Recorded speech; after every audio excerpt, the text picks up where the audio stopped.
Hello, guys, and welcome back to the Motor Recon podcast. I'm your host, Adam, again here with Rob. What we're going to look at today is a topic that Rob came up with, which was to look at sort of the classic car world on Autotrader and see which cars we would pick. Three cars each, which we would pick from the classic car market on Autotrader. Now, we give ourselves no budget, as you'll probably see. So the first one we let us kick off with is something that a car I've actually seen in the flesh, this exact one, for me, is the Lamborghini Miura Sv. Now, this particular one, as you will see, is finished in an absolutely lovely sort of either really light blue or dark grey is the best way to describe that, with a bright sort of orange and brown interior. Very out there, very in your face. But for the thing I've always liked about the Miura is, and I would genuinely say this with confidence, I believe it's the only truly pretty Lamborghini. Really, I feel maybe the predecessor to the Miura was also quite pretty, if I recall, the first Lamborghini. But I think the Miura is their peak in cars that are really picturesque to just look at. Because the rest of them look crazy and outlandish, like the Countach and the Diablo and the Murcielago. But I think this is probably the prettiest that they've ever been able to muster. Yeah, and if I remember correctly, was it the first mid-engine supercar? What I'd consider a proper supercar. Yeah, I think it is considered like the birth of the mid-engine supercar sort of thing. But despite that, though, I think it's still shaped very much like a front-engined vehicle, because I do believe the engine is in the middle of this. But it's just behind the seat. Reminds me a little bit of the Ford GT in its proportions. Yeah, I was just, to be honest, I was literally just thinking that. I think it's very much Ford GT size. This particular one, I've seen this one in the flesh at Joe Macari. It's up for 2.5 million, so it's not exactly cheap. But I think there's a reason behind that, because Joe Macari is very kindly on their ad put a bit of a description about this car, as you'd expect. All the usual stuff. So the 385 brake horsepower V12, which, as you'd expect, 0 to 60 under 6 seconds and a top speed of 180 miles an hour. Now, of the Miura SV, it says they only did 150 of them. But if we come down here, it says here that obviously Lamborghini fitted the two aero canards to the front of this car. It says this is one of just 2 cars to have this edition. So, from factory, that is a very, very exclusive car. Yeah, and I'm not entirely sure what those canards are designed to do. If I do remember my facts rightly, when those were getting up to the top end on the speed, the front ends could get alarmingly floaty. Yeah, very light, and obviously that prevented you from turning properly, and obviously all the weight was at the back as well, / middle. But so yeah, it did go very light, and that is a famous trait of these cars. I think on the SV, and obviously nobody opted for the options, but on the SV, it looks like they have punted for some front canards just to sort of get that in check, which I think is probably not a bad idea. But I would say it's interesting how sort of Lamborghini's styling direction changed over time, and we're now in a situation where I would say, actually, now I look at the current lineup of Lamborghinis, I would argue that the bog standard Huracan, the current version, is probably the prettiest Lamborghini since the Miura for me.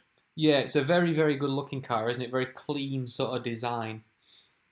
It'd be good proportions, and as you say, clean design, which for Lamborghini, given that they are known for loud and outlandish designing cues, I think the Miura is, I would consider quite understated in a lot of ways. It is, I would agree. I've just noticed, look how close the top of the engine actually is to the back of the seats. Yeah. It's literally in the cabin with you. I bet that screams in your ear. Oh, I must admit, I fully expect that it's a full handful. I will say, the one thing that hasn't changed, though, is even since then, the interior styling is just spot on, isn't it? It's got so much style. It is. And this has a horizontally mounted V12 as well, which you don't see very often. But yeah, the slickness of the interior, look at that. Like, I know this one is in bright orange leather, which I think in the 70s, bright orange leather. I think it suits it. It does suit this. Yeah, Lamborghinis are meant to be mad. And bright orange leather, in the 70s in particular, was probably a bit outlandish, but I'm really glad they've done it. It suits that car very well, I think. Yeah, I've always been a fan of the Miura. Like you say, people do consider it the inception of the real supercar, if you like. That's where Genesis is concerned. Yeah, designed by Daytona as well. So we'll move on to yours, actually. Your first option, which arguably from the same era, or very much from the same era, but a different take on what the car would be. Yeah, so this is front engine to begin with. So there is a massive shift in design philosophy with this. I would argue that the Ferrari Daytona, for me, which is what we're looking at now, is the... I'm trying to wrap my brains, but it's certainly in my top 3 best-looking Ferraris of all time. I know some people do disagree with me. They don't like the wedge sort of shape of it. But for me, I've always found it appealing to my eye. I've got to be honest with you. I agree with you on that. I think it is one of the prettiest Ferraris ever made, if not one of the prettiest cars ever made, in my opinion. We've been very fortunate to see this at Goodwood, and I would say that it is a spectacular thing to behold. 4.4 litre, is it V12 up front, I believe? Yeah, 4-cam V12. Yeah, lovely. Again, there isn't really much to say other than it's a brilliant... I fully expect that it's a fantastic Grand Tourer, and I think it's well worth the £500,000. It is. Now, I've watched actually a few documentaries from the not documentaries, but sort of things about the car from the likes of Joe Macari and DK Engineering, very much into the Ferraris. And while they agree that this is one of the prettiest Ferraris ever made, and I'm 100% on their side with this, they do actually say it's one of the cases where you shouldn't meet your heroes, because the actual driving capabilities of this car are apparently quite poor. But in no way, shape or form would that put me off it at all. I think it would add to the character for me. I also think as well, you should probably peg your expectations back. If you ever are fortunate enough to drive a lot of these classic cars, I don't think they will ever hold up to what you think they'll be like in your head. No, I think you need to realise that. Yeah, I think the only ones that might come close, because even people who have met the heroes love them, is the F40 and the McLaren F1. Yeah, but you see there, I feel like hypercars to begin with, which were hyper sort of towards performance even in their day, and I think that you are getting what you expect with that. I think with this, you need to appreciate that it's a GT car from the early 1970s. It isn't going to be as nice to drive as an F12 Berlinetta. It's just not going to happen. I have to say, on the spec you've picked for this one as well, the spec alone is absolutely gorgeous. It's a wonderful example, and I think this is the Ferrari I would want to be seen in. I think it's unique in a lot of Ferrari's lineup, and I think, again, it's probably the reason why of Ferrari's current crop, I do gravitate towards the F12. Well, if you look like further down here, obviously this is for sale currently at Dick Lovett Swindon.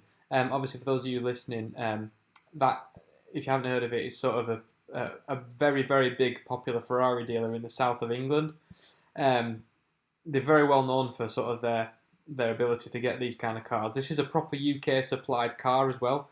But right at the end here, they recognise a lineage from this car right up to the modern era, because they've got it next to an 812 on the road. Yeah, and I think that obviously. I suppose the current one is the 812 Superfast, isn't it? Yeah, so, I would have the F12, but there's a very, very strong lineage from this front-engine V12 sort of GT Ferrari, and they've kept it going right up until the new cars. Yeah, and I would say that is probably one of the starting points for where that magic began, really. And I would say that throughout history, whether it be the 599 or the F12 or the 812 Superfast, I've always liked the front-engine Ferraris. So yeah, I even like the GTC 4 Liuzzo as well, as a bit of a alternative approach to the the 4-seat Supercar. That's the shooting brake style, really, isn't it? Yeah. But again, Ferrari have done that in the past. The 250 Lusso, I think, was 4 seats, 312 at the front. Yeah. Shooting brake style. So again, it is harking back to the older cars. So anyway, just quickly moving on to the next one. Again, very much from the same era, but slightly newer. So this is my next choice. Is the Aston Martin V8 Vantage, but the one from the 70s. Now, for me personally, that's my favourite Aston Martin, I think. Just in this particular spec as well, with the lights in the middle of the grille, the lovely green, the nice spoke wheels, the cream leather interior. It's really classically spec'd. Yeah, I must admit, I do like the old sort of V8. It's very clear that they've taken their styling cues on this one from the original DBS in the 60s. Yeah, very much so. They've just sort of made it slightly more aggressive, I'd say. No, but here's the thing, though. The DBS, this is, I feel like it has the stylings of the old DBS, but it actually has the performance to back that up as well, I feel. No, I agree. Well, say 370 brake horsepower, nothing to sniffle at, especially from the 70s. It's not quite on the same level as, like you say, I suppose it is on the same level as the Miura and the Daytona in a lot of respects, but it's it's a front engine car with rear wheel drive. Obviously, this is V8, not V12, but it is what it is. Say rear wheel drive as well, revved up to 6,000 RPM. And these do sound incredibly good if you ever get a chance to hear one. Yeah. And this particular one, and obviously 5.3. I think it goes without saying as well, this has been it was obviously immortalised in the Bond the Living Daylights. So yeah, absolutely. That's not what drew me to this car. So it's not a particularly good Bond film in my eyes. I know you might disagree, but no, I think the car firmly stands on its own. I agree. Yeah, it's not synonymous with the movie franchise, I don't feel either. Whereas the DB5 is just wholly entwined with that sort of franchise. I think the V8 was its own car, and it did its own thing, really. And this is actually for sale just down the road from us at Redline. It'd be quite nice to go and have a look at that, if it's still available once you're allowed in properly. Oh, look at that interior. It's so nice. This is actually one, as I was saying, has a cream interior, but it's got that sort of you say it's mahogany or walnut, that sort of the thing, big central clock in the middle, proper clock. The only downside is this one is an automatic, which I know why for the Aston Martin, but I think I would have preferred it in a manual. And as we've learned from obviously trolling through Autotrader in the past, like the sort of noughties Aston Martin Dbs, the manual variant of that has held its value considerably better, hasn't it? Very much so. But this one, look at the big comfy seats on that. I bet they absorb you. The double headrest, sort of like a big cushion on your head. I bet it's lovely as a GT car. It doesn't look like they've... Not much lumbar support, I don't feel, though. No, but I don't feel that's the point of this car. It is more of a GT car than a mountain road thrasher, isn't it? I like the steering wheel as well. Very simple, 3-spoke, sort of thin steering wheel. It's quite like that. Very I must admit, it is interesting how it does stand quite well in my all-time list of Aston Martins, but there are a few of the older ones that you probably won't entertain that I do rank in there above this. So like a DB3, I like the DB4 GT or the DB4 Zagato. So this probably sits in the regions of maybe top 5 or 6 once I get my list in order, I'd say. No, I can see why you'd like them, but this one for me, I think it's always stood out in my mind as one of the best looking. I just love it. And I will also always agree that it is very unique as well. It's very distinctive. Yeah, I think you get a lot of respect driving that. Yeah, whereas you can confuse a DB5 and a DB6 and a DB4. They all look largely similar to one another in a lot of respects. This is wildly different. The only other car it looks remotely like is the original DBS, and even then there is significant amounts of updating and styling changes. Yeah, absolutely agree. So your next one, actually, I think is arguably the cheap alternative to this in many respects. I agree, yeah. I think if you're looking for this sort of big V8 sort of style and you want to drive around in something unique, as you say, the original Jensen Interceptor is not a bad shout. Very rare. I mean, there was only a couple for sale, really, on Autotrader. There was three for sale in the entire UK. Yeah. I think it's safe to say we both love the stylings of this. Oh, absolutely. I know it's a very Marmite, but... Yeah. I say that there's one at the little garage just down the road from me. He has one, but he has got a modern engine conversion in it. He's got a Corvette engine in it. Yeah, and as you say, we've also been very fortunate to see these at Goodwood as well. Yeah, I've seen a few of these knocking about. But they're very, very nice. This spec as well, you've picked a classy spec here as well. Yeah, this is the Jensen Interceptor 3. So the thing to note is there are a ton of Interceptor specs, like a ton of them. I would say my pick of the crop out of all of them is probably the Interceptor FF. That had a 4-wheel drive system, which is pretty cool, I think. Yeah. Sorry to just interrupt you there. I'm just looking at the picture. For you guys listening, you won't be able to see this, but in the boot, when you lift up the boot, it's got a huge triangular sign with an exclamation mark on it, obviously like a warning sign, which I suspect you might need a lot in this car.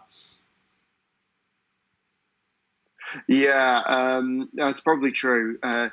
Although seeing quite a few of these at Goodwood, I've only ever actually seen one out in the wild, and it was in a pile of steam at the side of the road, which is exactly where you'd probably want to find an Interceptor. But yeah, big lumbering V8 up at the front. It had a 3-speed automatic gearbox in the middle, and as you say, it's for cruising.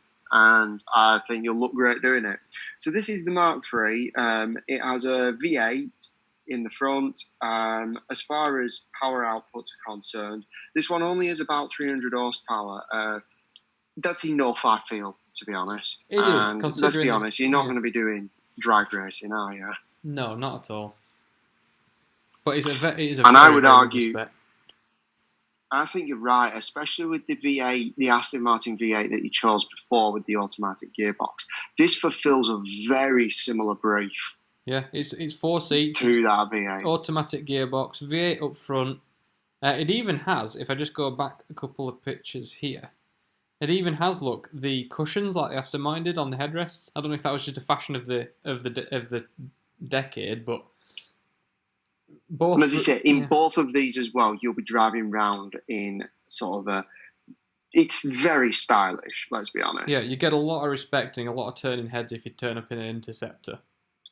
Yeah, I think that's safe to say. When we go to Goodwood, the Jensen Interceptors do receive a lot of attention. They do, and rightfully so. So just quickly going on now to my last option of this, one we have spoke about before, but currently for sale again at Joe Macari's. So you'll probably notice my cars do tend to come from there, but they do have some of the best stock in the country for classic cars in particular. So I've picked the Alfa Romeo GT Veloce, but this one is the Alfaholics 2-litre one. So originally, obviously, a 1972 K-Reg Alfa, but obviously this one's been modernised slightly. That's putting it mildly. Mildly, yes. But as we've talked about before, this car, extraordinarily pretty. Just phenomenally. It's a joke. I don't think there's an angle on this car where it doesn't look good. No, I would agree. And obviously, for those people who, I'm assuming most listeners do know, but Alfaholics is to Alfa Romeo as what Spiker is to Porsche. And it's essentially they're taking the best bits and putting them all together and creating a swan song or a sort of like an ode to the franchise, and you end up with something as fantastic as these. Apparently, they drive amazingly. Yeah, I'll bring up some of the stats in a second, but this one is up for £99,950. Absolute bargain. If you have that money, get yourself down to Joe Macari and buy this car. You will not regret it. Yeah. Funny you should say that. Because of the modernisations that it's had, and because obviously Alfaholics have done work on this one, this is a case of meet your hero. Yes. Do it. Go and do it. Because you will not be disappointed. And this particular one, so it's been fitted with a 216 brake horsepower big valve Monza twin spark engine, which obviously means it'll probably be slightly more reliable than the original was. But it still gets that original look. You've still got the original interior. As it even says in this description here, it's transformed the GTV into a serious B-road weapon. And I think that is probably the best description you can have. It's just a weapon. And that's the thing. They've kept the bits you want, which, let's be honest, is the stylings, and upgraded everything else into a sort of semi-modern setting. I like how the parts that they've used, as you say, to modernise them are still a lot of Alfa Romeo bits as well, including the engine. So you're keeping it all within the brand as best you can. And I think the end product is just sensational. The choice between this and an Eagle Speedster is unbelievably hard to make.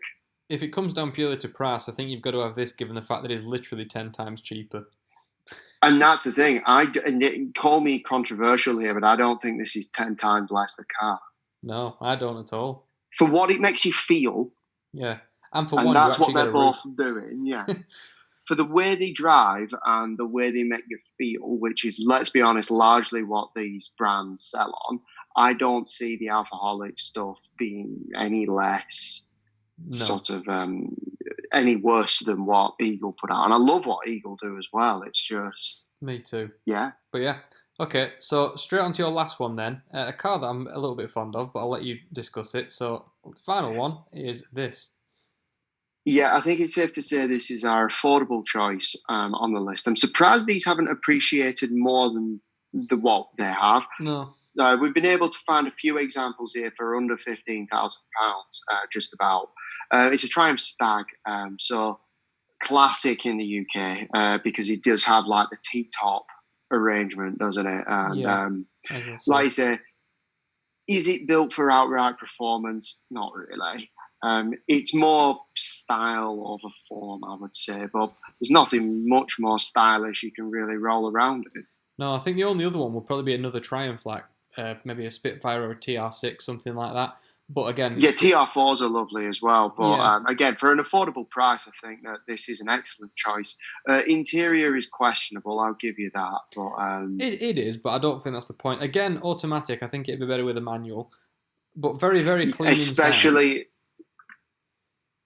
Well, yeah, very clean looking, I will give you that. The seats look immaculate as well. I think they must have been redone. Surely, yeah.